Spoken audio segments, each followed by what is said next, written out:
खुश आमदीद अजीब कहानियाँ में आज मैं उस हफ्ते की सबसे अजीब, प्रासरार और नाकाबिले यकीन कहानियाँ आपके लिए एक जगह पर लाया हूँ। आखिर तक ज़रूर रहिएगा। यकीन करें, आखिरी कहानी सबसे ज़्यादा हैरानकुन है। शुरू करते हैं।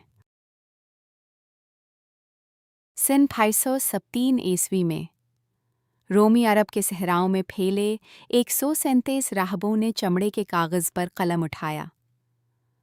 वो अपनी रूहों की जंग लड़ रहे थे।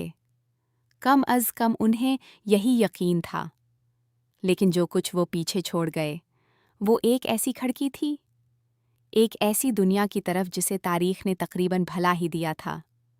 ज़रा तस्वुर करें, 6ठी सदी का शामी सहरा, झलसाती धूप, बेरहम ज़मीन, जहाँ रीत के तूफ़ान पूरे काफ़िले को निगल जाते थे।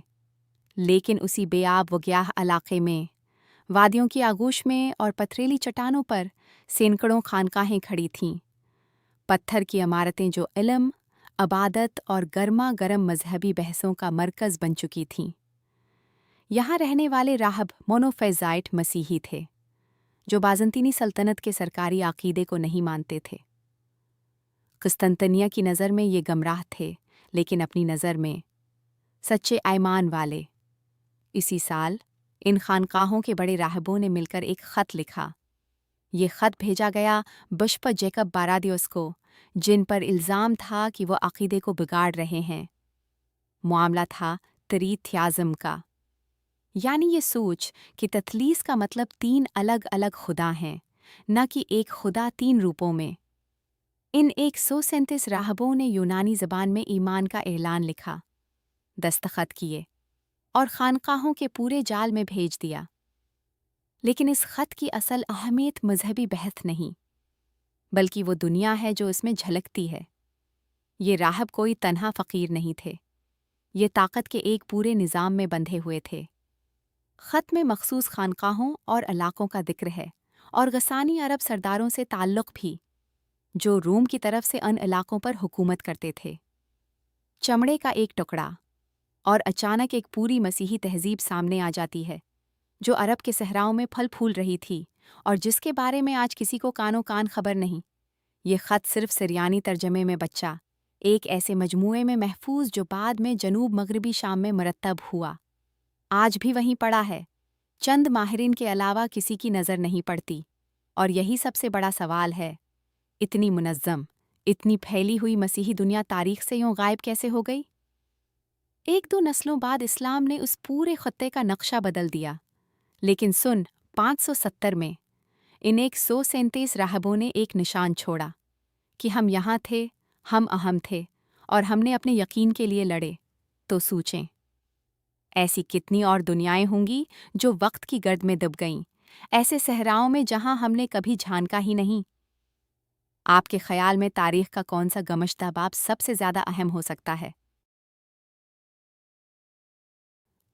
आंटी जोआना की गमशदगी ज़िनवर की वीरान पहाड़ियों पर, जहाँ पत्थर ज़मीन से हड्डियों की तरह भरते हैं और समंदरी हवाएं सब कुछ उड़ा ले जाती हैं, वहाँ एक औरत रहती थी, आंटी जोआना। और 1880 की दहाई में वो इस तरह गायब हुई कि जैसे कभी थी ही नहीं। ज़ेनोर अंग्लिस्तान के आखिरी किनारे पर बसा हुआ है।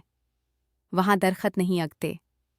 सदियों की तूफ़ानी हवाएं उन्हें जड़ से अखाड़ चुकी हैं। बस पत्थर हैं, कांटेदार झाड़ियाँ हैं और खामोशी है। ऐसी खामोशी जो आदमी को अंदर से खा जाए। आंटी जोआना उन्हीं पुराने पत्थरों के करीब अकेली रहती थी, बूढ़ी, तन्हा, अपने आप में गम। मोहल्ले वाले उसे जानते थे, मगर दूर से, जैसे कोई पुराना दरख्त जो हमेशा से वहाँ हो। इसकी कद्र तब पता चले जब वो ना रहे। फिर एक सर्दियों में जो आना गायब हो गई। कोई ड्रामा नहीं, कोई शोर नहीं, बस घर खाली था।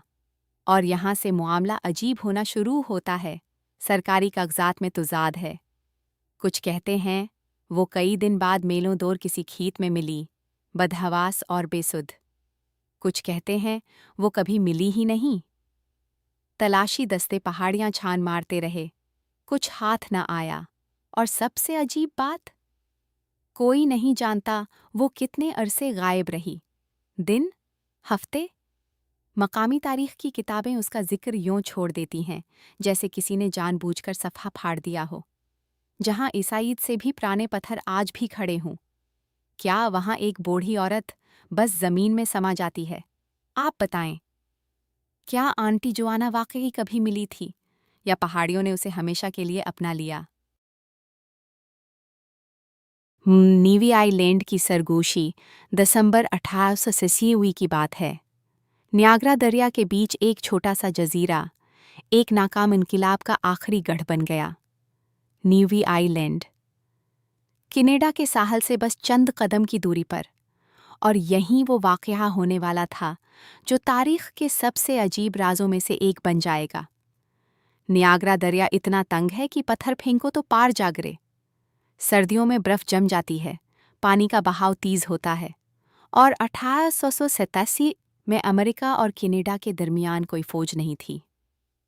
बस पानी था और एक कमज़ोर सी खामोशी जो टूटने वाली थी। विलियम लीवन मैकेंजी ने कनाडा में अंग्रेज़ों के खिलाफ बगावत की थी। जब बात बगड़ी तो वो भाग कर अमेरिका पहुंच गया। वहां उसने नीवी आइलैंड पर कब्जा कर लिया, एक नई जमहूरिया का ऐलान कर दिया, और देखते ही देखते सैकड़ों लोग उसके साथ आ गए, कनाडा पर चढ़ाई का ख्वाब लिए। फिर 29 दिसंबर की रात आई। कनाडा की मलेशिया ने बर्फ भरे दरिया को पार किया और अमरीकी हदूद में दाखिल हो गई। वहां एक अमरीकी जहाज खड़ा था, कैरोलाइन, जो मैकेंजी के लोगों को असलहा और सामान पहुंचा रहा था। उन्होंने जहाज पर चढ़कर उसे आग लगा दी, फिर रिसे काट कर छोड़ दिया, और वो जलता हुआ जहाज नियाग्रा आबशार से नीचे जा गिरा। जहाज डूब गया। कम अज कम एक शख्स आग में जलकर मर गया। और यहां से असल मुआमला शुरू होता है, क्योंकि ये सब अमरीकी सरजमीन पर हुआ था। एक गैर मिल्की फौज ने अमरीकी हदूद में घुसकर अमरीकी जहाज जलाया, अमरीकी शहरी को मारा, और अमरीकी हुकूमत ने किया बस एक हल्की सी शिकायत। कांग्रेस खामोश रही। अंग्रेज़ों ने कहा हमें हक था, और बात ख़त्म। ना कोई मुकदमा चला, ना कोई सज़ा हुई। फ़ाइल बनी, दस्तावेज़ हुई, और अलमारी में बंद हो गई। मगर सवाल आज भी बाकी है, आखिर अमेरिका ने चुप क्यों साध ली? क्या कोई खफिया समझौता हुआ था? क्या कोई सौदा पर्दे के पीछे तय हुआ था? आप क्या सोचते हैं? ताकतवर ममालिक कभी सचमुच इंसाफ चाहते हैं या बस अपना फ़ायदा? नीचे बताएं। अक्टूबर 1952 की एक सरमई, उदास मंगल की सुबह, एक अजनबी शख्स बस से उतरा। काला ओनिकोट, गले में पादरी का कॉलर। उसने चर्च का रास्ता पूछा। बस ड्राइवर कॉर्बट, जो 40 साल से उस गांव में रहता था, उसने ये चेहरा कभी नहीं देखा था। चंद घंटों में वो शख्स, जो खुद को फादर मैथ्यू ब्लेकवॉर्ड कहता था, चर्च के कॉटेज में आपसा। और हफ्ता ख़त्म होते होते कुछ था जो बिल्कुल ठीक नहीं लग रहा था। ब्लेकवॉर्ड की इबादत में बारीक बारीक फ़र्क थे, मगर असल बात थी उसके वाज। वो ऐसे गुनाहों का जिक्र करता जो किसी ने कभी किसी को नहीं बताए थे। एक औरत का राज जो सिर्फ उसी के सीने में दफन था। एक मर्द की बेईमानी जिसकी भंक तक किसी को न थी। इतनी तफसील, इतनी गहराई कि लोग अपनी कुर्सियों पर पत्थर बन जाते। रेवरेंड हार्टली ने तारफी खतूत जांचे। सरकारी लगते थे, मेहरें थीं, दस्तखत थे। मगर जब हफ्तों बाद तस्दीक करनी चाही, खतूत मेज़ से गायब थे। 3 हफ्ते बाद ब्लेकवॉर्ड सुबह की बस में बैठा और चला गया। न इल्वदा, न कोई वजाहत। जब चर्च के औली हुक्काम से राब्ता हुआ तो उन्होंने वही बताया जिसका हार्टली को शक हो चला था।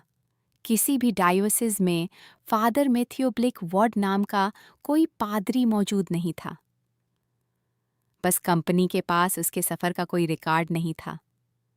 कॉटेज में सिर्फ बिस्तर पर उसके बेग का हल्का सा निशान था, और कुछ नहीं। खतूत गायब, आदमी गायब, और गांव वाले एक ऐसे सवाल के साथ रह गए जिसका जवाब आज तक किसी के पास नहीं। ये शख्स था कौन, और वो जानता कैसे था? आप बताएं, क्या आपके ख्याल में ऐसा इंसान वाकई कोई हो सकता है, या कुछ और था जो इस गांव में उतरा था?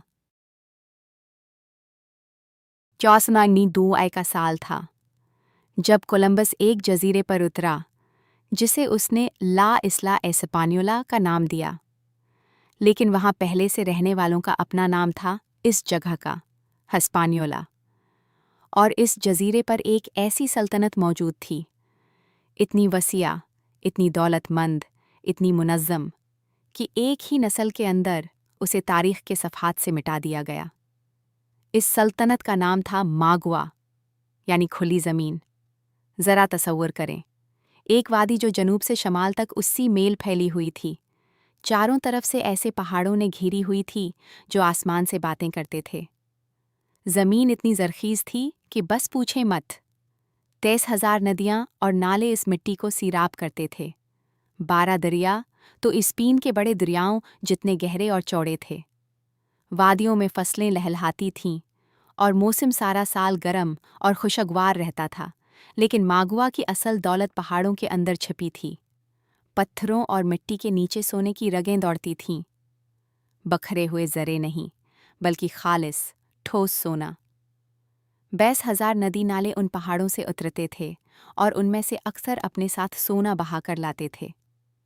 वहाँ के लोगों ने सदियों में यह हुनर सीखा था, एहतियात से, कुदरत के साथ तालमेल बिठाकर, अपनी जिंदगी के धारे में संवते हुए। इस सल्तनत का बादशाह था गोवारियोनिक्स। वो जालिम हाकिम नहीं था, वो एक ऐसा सरदार था जिसके गर्द अनगिनत वफादार और ताकतुर अमरा जमा थे। इसकी सल्तनत एक पुख्ता सियासी ढांचा थी। कानून चलता था, खराज आता था, निज़ाम कायम था। और फिर कोलंबस के आने के सिर्फ 5 साल के अंदर ये सब कुछ ख़त्म हो गया। जंग में नहीं हारा, बल्कि टुकड़े टुकड़े करके तोड़ा गया। मागवा का सोना ज़मीन से खोदकर बाहरी ओकियानुस पार भेज दिया गया। गोवारियोनिक्स को खदेड़ा गया, तोड़ा गया, तबाह कर दिया गया, और वहाँ की आबादी बीमारी से, जुल्म से, हिसाब लगाकर की गई तबाही से, सफ़ा हस्ती से मिट गई। इस्पीनी मुअर्रिखों ने सदियों तक ये बहस की कि क्या यह सब नागज़ीर था? क्या फ़ातिह तो बस खुदा के आलहकार थे? क्या वहाँ के लोग पूरी तरह इंसान भी थे या नहीं? लेकिन जो बात मुझे अंदर से खाती है वो ये है, मागवा की अपनी आवाज़ में कोई रिवायत नहीं बची। गोवारियोनिक्स का कोई बयान नहीं। 23,000 नदियों वाली इस वादी के बासियों की कोई गवाही नहीं। सिर्फ उन्हीं लोगों के अल्फाज हैं जिन्होंने सब कुछ छीन लिया। आप बताएं, ये खामोशी आपके नज़दीक क्या मानी रखती है? मीनो सोबे के पहाड़ों में मोसो नामी एक खाना बदूश पुजारी रात गुजारने की जगह तलाश कर रहा था। जो घर उसे मिला वो सोगवारों से भरा हुआ था और एक लाश बिल्कुल अकेली पड़ी थी। गांव वालों का एक सख्त दस्तूर था, आधी रात के बाद कोई भी लाश के साथ घर में नहीं रह सकता था। सबको जाना पड़ता था, लेकिन पुजारी के लिए उन्होंने एक इस्तिथना किया। मोसू ने कहा वो रखेगा, जागता रहेगा। उसे भूतों और शैतानों का कोई डर नहीं था। यही उसकी पहली गलती थी। आधी रात के करीब जब गांव वाले चले गए, मोसू ने पड़ोसी कमरे में रखी लाश के लिए बुद्धमत की रस्में अदा कीं। सौतर पढ़े, नजराने चढ़ाए और अंधेरे घंटे गुजारने के लिए बैठ गया। घर में सुनाटा छा गया। पहाड़ जैसे ऊपर से दबाने लगा, और फिर सुबह से पहले की उस गहरी खामोशी में, अंधेरे में कुछ हिला। साए से एक शख्स निकला, ऐसी भूख आंखों में लिए जो किसी जिंदा इंसान में नहीं होनी चाहिए। वो पुजारी की तरफ बढ़ा और खाने लगा। खाना नहीं, लाश। मर्दे का कुचा गोश्त एक जानवर जैसी बेकाबू हिर्स के साथ नूच नूच कर खा रहा था। मोसो दहशत से देखता रहा, जैसे पत्थर बन गया हो। پھر وہ مخلوق اس کی طرف مڑی اور بولی، کہا کہ وہ پھنسا ہوا ہے، ایک لانت میں جکڑا ہوا، مردے کھانے پر مجبور، نہ رکھ سکتا ہے، نہ چین پا سکتا ہے، برسوں سے یہی کر رہا ہے، بلکہ دہائیوں سے۔ اس نے پجاری سے التجا کی، دعا کرو، کوئی راستہ نکالو، اس لانت سے آزاد کرو جو اسے اس پہاڑی وادی سے باندھے ہوئے ہے۔ صبح ہوتے ہوتے وہ شخص غائب ہو گیا۔ لاش بری طرح مسخ پڑی تھی۔ جب گاؤں والے واپس آئے تو موسو نے انہیں سب کچھ بتایا۔ سردار کا چہرہ سفید پڑ گیا۔ اس نے سچ بتایا کہ کئی سال پہلے اس گاؤں میں ایک پجاری نے بہت بڑا گناہ کیا تھا، لالچ اور حرص کا گناہ۔ اسے لانت لگی اور وہ جکی ننکی بن گیا، ایک بھوکا بھوت جو ہمیشہ کے لیے لاشیں کھانے پر مجبور، زندوں اور مردوں دونوں کی نظروں میں ذلیل۔ لیکن یہاں ایک بات سمجھ نہیں آتی، اس رات کے تمام بیانات میں کہیں نہیں لکھا کہ موسو نے آگے کیا کیا۔ کیا اس نے کوئی رسم ادا کی اس روح کو آزاد کرنے کے لیے؟ کیا وہ مخلوق پھر کبھی نظر آئی؟ کہانی بس یہیں ختم ہو جاتی ہے۔ پجاری کی آخری دعائیں، اگر اس نے مانگی بھی تھیں، کبھی لکھی نہیں گئیں۔ آپ بتائیں، کیا وہ لانتی روح کبھی آزاد ہوئی ہوگی؟ اور سب سے بڑا سوال یہ ہے کہ موسو نے جو دیکھا، کیا وہ سچ میں ہوا تھا یا بس اس کے ذہن کا وہم تھا؟ ماں بھرا ہوا اونٹ، ایک سرگوشی جو کہانی بن گئی۔ سن 1975 میں چیک ادیب بوہومل ہرابال نے ایک ناول لکھا۔ میں نے انگلینڈ کے بادشاہ کی خدمت کی۔ اس کتاب میں اس نے ایک ایسے کھانے کا ذکر کیا جو اتنا عجیب، اتنا ناقابل یقین تھا کہ پڑھنے والے سوچتے رہے، یہ سچ ہے یا مذاق؟ پورا اونٹ، اندر بھیڑ، بھیڑ کے اندر اور چیزیں، اور یہ سب کچھ مبینہ طور پر ایتھوپیا کے شہنشاہ ہیلے سلاسی کے پراگ دورے پر پکایا گیا تھا۔ لیکن مسئلہ یہ تھا، یہ نسخہ کہیں اور ملتا ہی نہیں تھا، نہ کسی کھانوں کی کتاب میں، نہ کسی تاریخی دستاویز میں، بس ہرابال کا ناول، اور پھر برسوں بعد دوسرے لکھاری بھی اسی کہانی کو دہرانے لگے، جیسے سب نے ایک ہی خواب دیکھا ہو یا شاید ایک دوسرے سے ادھار لیا ہو۔ پھر 1980 کی دہائی میں راک بینڈ پنک فلائیڈ نے اپنے البم کے ساتھ ایک کارڈ شامل کیا۔ اس پر لکھا تھا، روایتی بدوی شادی کی دعوت۔ اس بار ترتیب الٹی تھی، مرگی بکرے کے اندر، بکرا بھیڑ کے اندر، بھیڑ اونٹ کے اندر، کوئلوں پر پکاؤ، کتنی دیر؟ کارڈ خاموش تھا، شاید دن، شاید ہفتے۔ ادیب ٹی سی بوئل نے اپنے ناول واٹر میوزک میں اپنا ورژن پیش کیا۔ اونٹ میں کھجوریں، مچھلی، پرندے اور بھیڑ، 2 دن گڑھے میں دبا کر پکاؤ، اب ذرا سوچیں۔ ہر بار کہانی کسی اور نے سنائی، ناول نگار، راک بینڈ، پھر کوئی اور ناول نگار، جانور الگ، بھرائی الگ، طریقہ الگ، مگر بنیادی خیال ایک ہی، سب سے بڑے جانور کو کھوکھلا کرو، اس میں چھوٹا جانور بھرو، اس میں اور چھوٹا، بالکل ویسے جیسے روسی گڑیاں ایک دوسرے کے اندر ہوتی ہیں، مگر یہاں گوشت کی گڑیاں تھیں۔ اصل سوال جس کا کوئی جواب نہیں دیتا، کیا یہ کبھی واقعی پکا، یا یہ محض ایک لطیفہ تھا جو اتنی بار دہرایا گیا کہ سچ لگنے لگا؟ کیا یہ ہمیشہ سے طنز تھا، یا کسی دعوت میں، کسی صحرا میں یہ واقعی ہوا؟ اور اگر ہوا تو وہ کون شخص تھا جس نے سوچا کہ اونٹ کے اندر بھیڑ بھرنا کوئی معقول خیال ہے؟ آپ بتائیں، کیا بدوی واقعی یہ کرتے تھے، یا ہم سب لکھاریوں کے ہاتھوں بے وقوف بنتے رہے؟ نیمیسس، وہ سرگوشی جو بھولی نہیں جاتی۔ سن 1917 میں ایچ پی لو کرافٹ نے ایک نظم لکھی، لیکن یہ نظم کم اور اعتراف زیادہ لگتی ہے۔ اس کا نام ہے نیمیسس، اور اس میں کوئی ایسی چیز بول رہی ہے جس کا وجود ہونا ہی نہیں چاہیے تھا۔ یہ کوئی کہانی نہیں، یہ یادوں کے ٹکڑے ہیں۔ ایک ہستی دعوی کرتی ہے کہ اس نے اپنی آنکھوں سے سورج کو جنم لیتے دیکھا جب آسمان شالوں کی طرح دہک رہا تھا۔ اس نے بے انت سمندروں پر پرواز کی جہاں بادلوں سے بجلی گڑتی تھی اور پانی کی گہرائیوں سے انجانی آوازیں ابھرتی تھیں۔ یہ ہستی فرعونوں کے زمانے میں بھی موجود تھی، بلکہ اس سے بھی پہلے، جب انسان ابھی معصوم اور بے داغ تھا۔ اور پھر کسی لمحے اس نے کوئی ایسا گناہ کیا جس کی سزا موت نہیں ملی۔ موت تو رحمت ہوتی، سزا ملی بار بار جنم لینے کی، ہر زندگی میں بھاگتے رہنے کی، کسی ایسی چیز سے جس کا نام لینے کی بھی ہمت نہیں۔ اب ذرا سوچیں، یہ نظم خالص ڈراؤنی کہانی نہیں لگتی، یہ کسی دستاویز جیسی لگتی ہے، جیسے کوئی اپنی اصل یادوں کو الفاظ کا جامہ پہنا رہا ہو، ہمیں خبردار کرنے کے لیے۔ لوکرافٹ نے کبھی نہیں بتایا یہ نظم کہاں سے آئی، کوئی خط نہیں، کوئی نوٹ نہیں، اور اتنی ذاتی، اتنی روح کپکپا دینے والی چیز اس نے دوبارہ کبھی نہیں لکھی۔ نظم کا اختتام وہیں ہوتا ہے جہاں سے شروع ہوئی تھی۔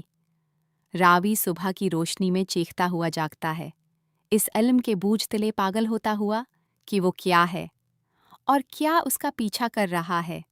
تو آپ بتائیں، کیا لوکرافٹ محض ایک ذہین لکھاری تھا جو اپنے خوابوں سے کہانیاں بنتا تھا، یا وہ واقعی کچھ ایسا قلم بند کر رہا تھا جو اسے نیند اور بیداری کے درمیان کہیں ملا تھا؟ آپ کی کیا رائے ہے؟ 1990 کی بات ہے۔ تھیسالونیکی کی بندرگاہ پر ایک مزدور کو کچھ ایسا ملا جو اسے وہیں چھوڑ دینا چاہیے تھا۔ ایک بند خط، پیلا پڑا ہوا، تاریخ لکھی تھی 28 اسنٹی، اور اوپر نام تھا ہیلینا، موم کی مہر بالکل سلامت، جیسے کسی نے ہاتھ ہی نہ لگایا ہو۔ اسٹاورس نے وہ خط اپنے گدے کے نیچے چھپا لیا 3 سال تک۔ پھر ایک صبح وہ بندرگاہ کی طرف گیا اور غائب ہو گیا۔ بس، کوئی نشان نہیں۔ اس وقت یونان ابھی ابھی آزاد ہوا تھا، ابھی اپنے پاؤں پر کھڑا ہونا سیکھ رہا تھا۔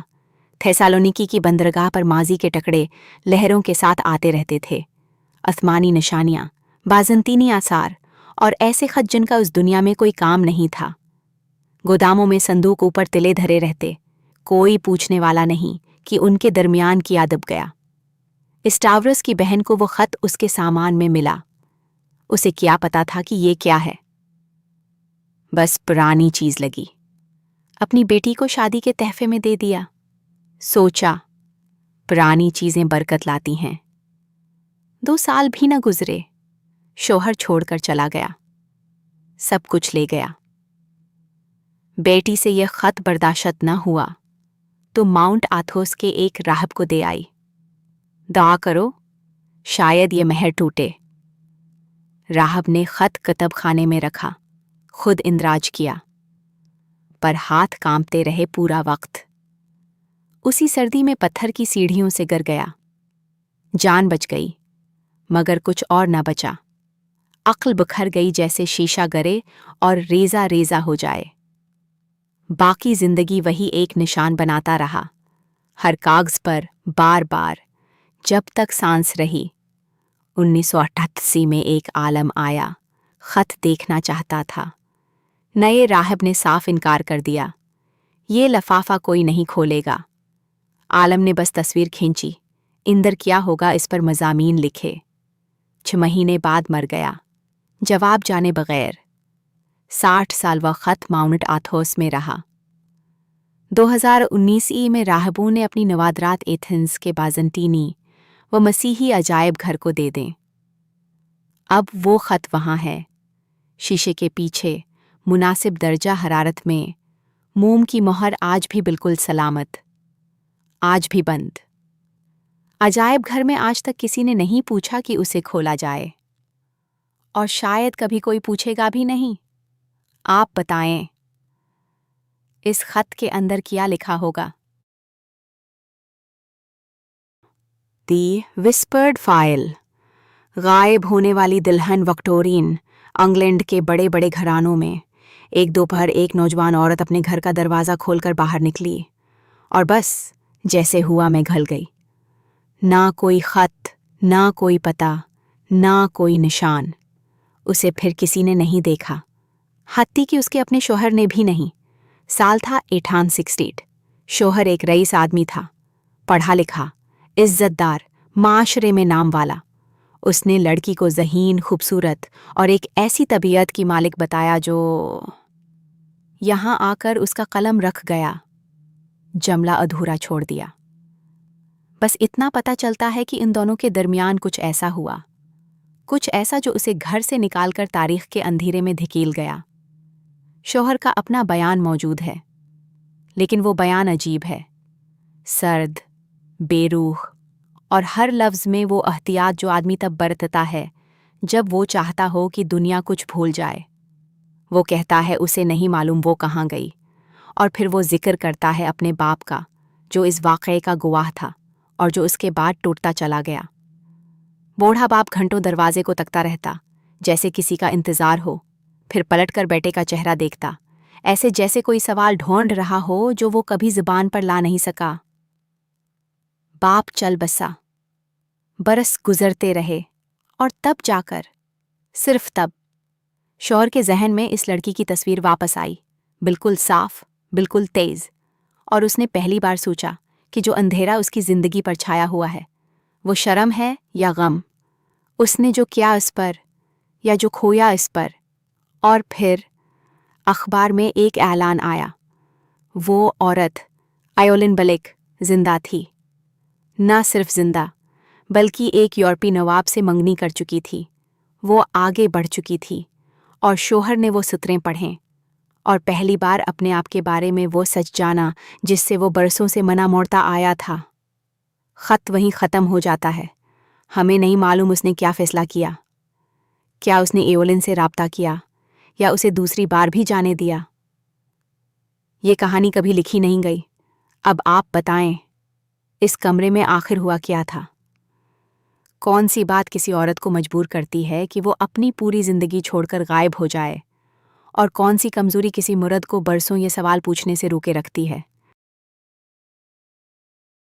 ता कारकोसा की सरगोशी सुन 1887 में एक शख्स ऐसे कब्रिस्तान में जागा जिसे वो पहचानता नहीं था, एक ऐसी जगह जो होनी ही नहीं चाहिए थी, और उसे पूरा यकीन था कि वो अपने बिस्तर से उठा ही नहीं। इसका नाम तारीख के अंधेरों में कहीं खो गया। बस एक खत बच्चा है, या अकरारनामा, या बुखार की तपश में लिखी गई कोई बड़बड़ाहट।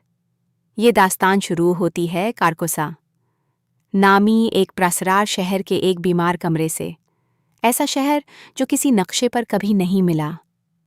वो हफ्तों से बीमार था, बुखार में जल रहा था, बेहोशी में चीख रहा था। घर वालों को उसे पकड़कर रखना पड़ता था।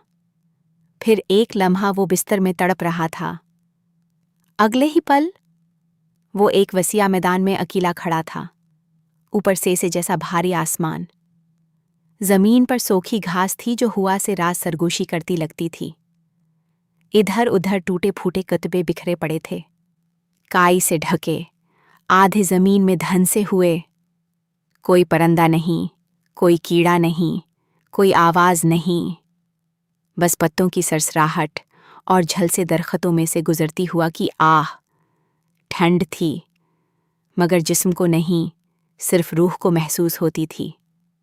वो घंटों चलता रहा, बड़े बड़े पत्थर के मकबरों के पास से जो मिट्टी में मिलते जा रहे थे, ऐसी कब्रों के पास से जो इतनी पुरानी थीं कि वापस जमीन बन गई थीं। फिर अचानक उसे एक ख्याल आया, वो बीमार है, बुखार में है, बेहोशी में घर से निकलकर कारकोसा के किसी भूले बसरे कब्रिस्तान में आ गया है। बस यही एक बात समझ आती थी, मगर फिर दास्तान और अजीब हो जाती है। वो उन लोगों के नाम जानता था जिनकी कब्रें थीं, तारीख के करदार, दास्तानों के लोग। वो ऐसे सवाल पूछने लगा जिनके जवाब नहीं थे। कितना चला, कितना वक्त गुजरा? जब वापस जाने की कोशिश की तो रास्ते अलटे पड़ने लगे। कब्रिस्तान छोटा होने की बजाय और बड़ा होता गया, और खत अचानक ख़त्म हो गया। ना इंजाम, ना वापसी, बस खामोशी। कारकुसा आज भी एक मामा है। तारीख के किसी सफ़े पर उस नाम का कोई शहर नहीं मिलता। फिर भी बेरस का बयान इतना तफसीली, इतना यकीन दिलाने वाला था कि लोग 1 सदी से ज़्यादा अरसे से उसे ढूंढ रहे हैं। कुछ कहते हैं ये महज कहानी थी, कुछ कहते हैं ये एक तनबिया थी। क्या वो बुखार में जलता हुआ शख्स कभी घर पहुंचा, या आज भी इस कब्रिस्तान में भटक रहा है, ऐसे शहर को ढूंढते हुए जो सिर्फ नींद और जागने के दरमियान की खामोशी में मौजूद है? आपके ख्याल में उसके साथ आखिर क्या हुआ? क्या वो वापस आया, या कारकोसा ने उसे हमेशा के लिए अपना लिया? The translation is natural, accurate, and well written. The Urdu script is correct throughout. The cultural tone fits the epic subject matter. The hook is strong, and the closing question is engaging. No corrections needed. Mandio. Sohrab की file कदीम Iran के रेगिस्तानों में एक ऐसा जंगजू रहता था जिसका नाम सुनकर बादशाहतें कांप उठती थीं। उसका नाम था रस्तम। और एक दिन एक ऐसे मैदानी जंग में जहां मिट्टी धुएं की तरह उठ रही थी और सूरज बेरहमी से जला रहा था, इसका सामना एक ऐसे हरीफ से हुआ जो हर वार में उसके बराबर था। दोनों में से किसी को सच का पता नहीं था, और जब पता चला तब बहुत देर हो चुकी थी। ये है सहराब की कहानी, तारीख की सबसे दिल दहला देने वाली दास्तानों में से एक। 1000 साल पहले शायर फरदोसी ने उसे शाहनामे में महफूज किया। रुस्तुम ईरान का सबसे बड़ा पहलवान था, नाकाबिल शख्स, लेजेंड। लेकिन बरसों पहले उसने समंगान की शहजादी तहमीना से मोहब्बत की थी। जब वो चला गया, तहमीना उसके बच्चे की माँ बनने वाली थी, एक बेटा जिसे तुरानी सल्तनत में पाला गया, बाप की खबर के बगैर, और इतना ही ज़बरदस्त जंगजू बनाया गया जितना खुद रस्तुम था। वह बेटा था सहराब। जब ईरान और तोरान में जंग छड़ी, सहराब इफ्रासियाब के झंडे तले मैदान में उतरा, और तकदीर, या शायद कुछ और, उसे उसी मैदान की तरफ खींच लाई जहां उसका बाप खड़ा था। दोनों आमने सामने हुए। रुस्तुम को सिर्फ एक माहिर हरीफ नजर आया, सहराब को सिर्फ वो मशहूर जंगजू दिखा जिसे शिकस्त देनी थी। लड़ाई हुई। दिन पर दिन गुजरते रहे।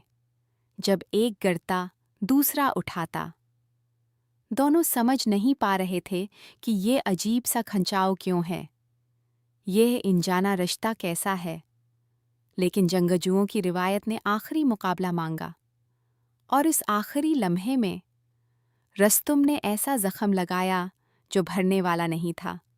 जब सहराब मट्टी में पड़ा था, तब रस्तुम ने उसका नाम पूछा, और जब सुना, जब समझा, तो उसने सबूत मांगा।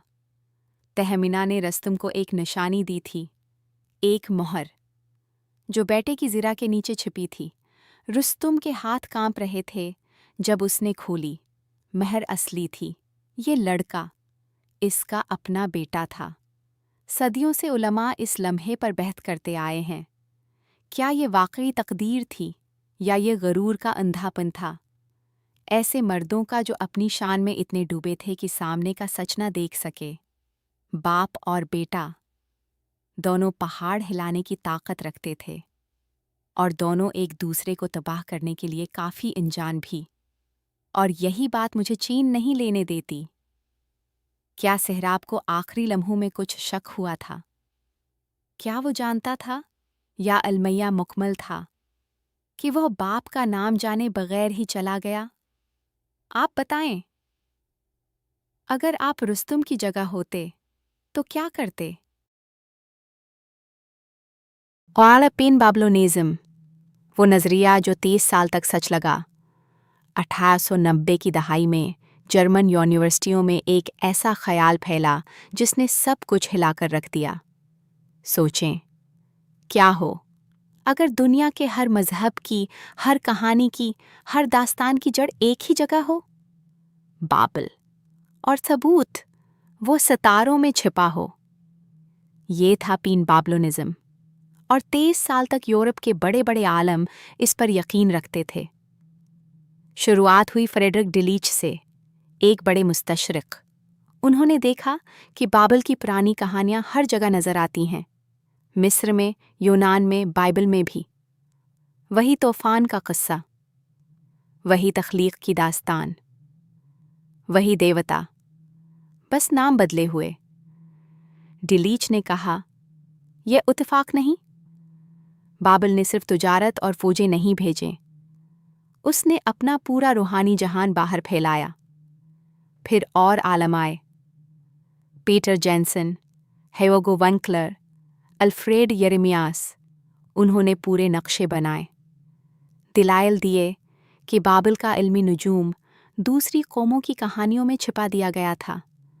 किताबें लिखीं, एक से बढ़कर एक, और हर किताब पहले से ज़्यादा यकीन से भरी हुई। 1900 तक ये नज़रिया जर्मन अलमी दुनिया पर छाया हुआ था। लगता था बात पक्की है, सबूत हैं, सब कुछ फट बैठता है। लेकिन फिर एक यस्वाई पादरी आया, फ्रांज ज़ेवर कोगलर। उसने कहा, ज़रा हिसाब तो लगाते हैं। उसने वो तमाम फल्कियाती दावे उठाए जिन पर यह पूरा नज़रिया खड़ा था, और असल सितारों की पोजीशन से मिलाया। तारीखें जांचें, आदाद चीक किए। नतीजा धमाका। हिसाब मिलता ही नहीं था। जो फल्कियाती निशानियां सब कुछ साबित करती थीं, वो या तो थीं ही नहीं, या इतनी मुबहम थीं कि कुछ भी साबित हो सकता था। पूरी इमारत एक झटके में गिर गई। 1920 तक पीन बाबलोनिज्म संजीदा अलमी दुनिया से गायब हो चुका था।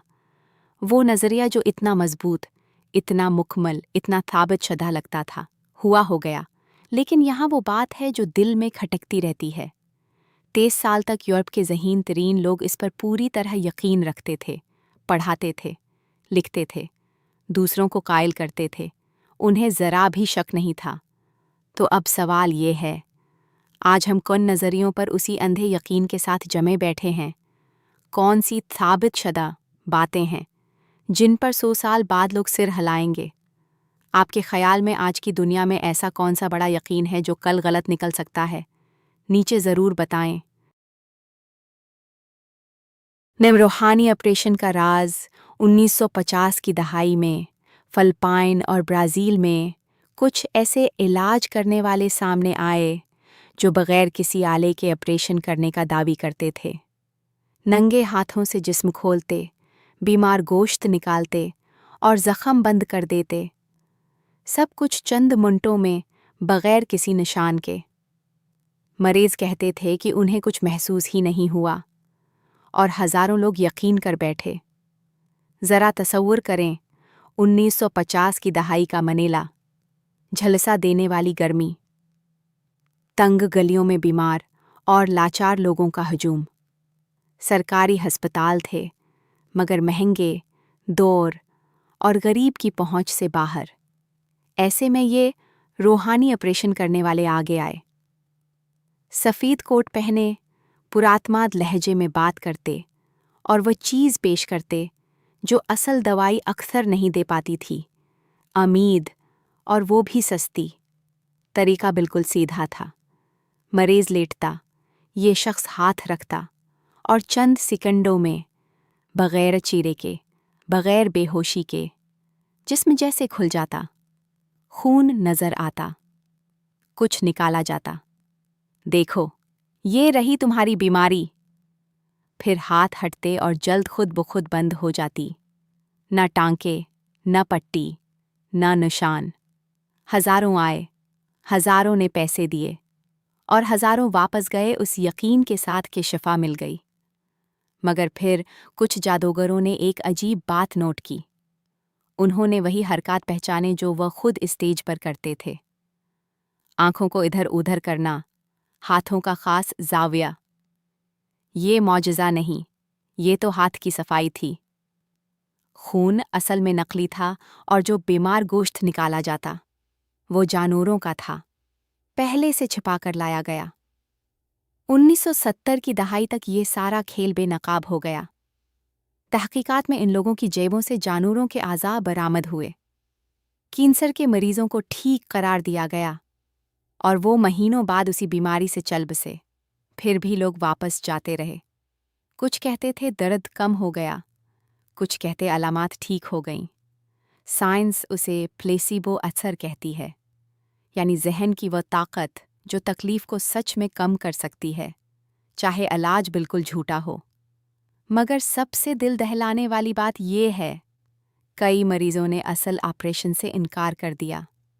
उन्होंने इस झूठे मौजज़े को चुना और कुछ उस इंतज़ार में चले गए कि मौजज़ा आएगा जो कभी नहीं आया। तो आप ही बताएं, अगर ऑपरेशन झूठा था मगर कुछ लोग वाकई बेहतर महसूस करने लगे, तो क्या ये इलाज था या बस एक खतरनाक उम्मीद? आप क्या समझते हैं? 1987 में न्यू जर्सी के एक छोटे से कब्रिस्तान में 15 फुट ऊंचा संगमरमर का एक यादगारी स्टोन खड़ा किया गया, और दगरद की हर कब्र से ऊंचा। ये स्टोन बनाया गया था कप्तान जॉन जेफरीज की याद में, एक ऐसे शख्स का नाम जो समंदर के एक अनोखे और हैरानकुन राज से हमेशा के लिए जड़ गया था। जेफरीज 19वीं सदी के वसत में बाहरी ओकियानुस के तुजारती रास्तों पर माली तुजारत ले जाने वाले जहाज़ों के कप्तान थे। इस ज़माने में बंदरगाहें गलजार थीं, जहाज साजी के कारखाने, तुजारती अड्डे और समंदर पर कसमतें बनती बगड़ती रहती थीं। जेफरीज का अपने हल्के में बड़ा नाम था, इतना कि जब वो दुनिया से गए तो उनके घर वालों ने कुछ खास बनवाया। संगमरमर का एक ओबेलिस्क ईंटों की बुनियाद पर इस्कलवल बाइबल चर्च के कब्रिस्तान में सोमर्स पॉइंट के करीब आज भी वहां खड़ा है। लेकिन असल बात जेफरीज की नहीं थी। असल बात थी उनके जहाज के साथ जो हुआ था 80 की दहाई में। कप्तान जेफरीज एक तुजारती जहाज चलाते थे जिसका नाम था 21 फ्रेंड्स। फिर समंदर के बीचों बीच कुछ ऐसा हुआ जो नाकाबिले बयान था। शायद आग लगी, शायद जहाज को ऐसा नुकसान पहुंचा जो समंदर में ठीक नहीं हो सकता था, शायद कुछ ऐसा जो रिकॉर्ड में दर्ज न हो सका। पूरा अमला जहाज छोड़कर चला गया और 21 फ्रेंड्स वहीं रह गया, खाली, लहरों के रहम व करम पर। और फिर वह बहता रहा। पूरे 2 साल तक बगैर किसी इंसान के वो जहाज बहरी ओकियानुस को पार करता रहा। ना कोई नाख्ता, ना कोई मिलाह, बस हुआ और लहरें, हजारों मील का सफ़र। और हैरत की बात ये कि वो डूबा नहीं, टूटा नहीं, बस चलता रहा, एक भूत जहाज की तरह, समंदरी रास्तों से गुजरता हुआ, जैसे कोई अनजानी ताकत उसे थामे हो। आखिरकार किसी और जहाज के मुलाहों ने उसे देखा, सवार हुए, देखा कि अभी काम का है और उसे वापस ले आए। मरम्मत हुई और वो एक बार फिर समंदर पर निकल पड़ा। ये बात हजम होने वाली नहीं। कोई लकड़ी का जहाज 2 साल बाहरी ओकियानुस में बेयार व मददगार नहीं बचता। तूफान आते हैं, लकड़ी गलती है, तख्ते बखर जाते हैं, लेकिन 21 फ्रेंड्स बच गया, जैसे समंदर ने खुद उसे जाने देने से इनकार कर दिया हो। कप्तान जेफरीज ये जानते हुए दुनिया से गए कि उनके जहाज ने वो कर दिखाया जो मुमकिन नहीं था। उनके घर वालों ने इस नामुमकिन सफ़र को पत्थर में तराश दिया। जहाज की तस्वीर खुद इस स्टोन पर कंदा है। 21 फ्रेंड्स बाद में तारीख के सफ़हात से गायब हो गया। कोई नहीं जानता आगे क्या हुआ। क्या वो बरसों और चलता रहा? क्या अगले सफ़र में डूब गया? या बस गायब हो गया, जैसे कभी था ही नहीं? आप बताएं, अगर आपको किसी नामुमकिन चीज़ को पत्थर में याद रखना हो तो आप क्या तराशते? इस हफ्ते की वीडियो यहाँ ख़त्म होती है। अगर ये कहानियाँ आपको पसंद आएं तो लाइक करें, चैनल को सब्सक्राइब करें और कमेंट में बताएं कौन सी कहानी आपको सबसे ज़्यादा मुतासिर कर गई। रोज़ाना नई कहानियाँ और हर इतवार नया कंपाइलेशन। मिलते हैं अगली वीडियो में।